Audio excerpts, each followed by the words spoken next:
Nakahandusay sa gitna ng kalsada ang lalaking yan nang datnan ng mga pulis sa barangay Nungnungan 2, Cauayan City, Isabela, alas 9:40 ng gabi nung Huwebes, March 12. Ang lalaki, tadtad ng tama ng bala sa iba't ibang bahagi ng kanyang katawan.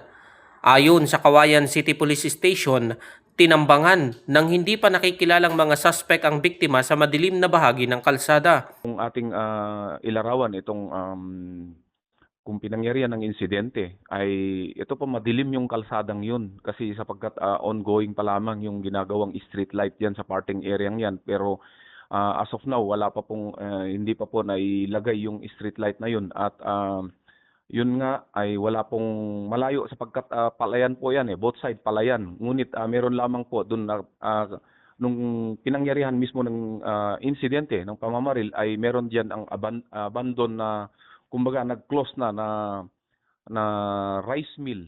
Nahulog mula sa kanyang sinasakyang tricycle ang biktima habang nagtuloy-tuloy ang tricycle nito hanggang sa bumangga sa gate ng abandonadong rice mill. Kaagad namang humingi ng tulong ang mga residente sa mga pulis.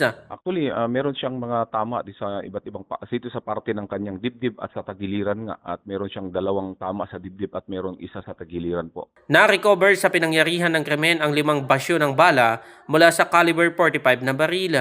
Blanco pa ang mga pulis kung sino at ano ang motibo sa pamamaril. Nananawagan naman ng hustisya ang pamilya ng biktima. Cesar Galasi, RNG News.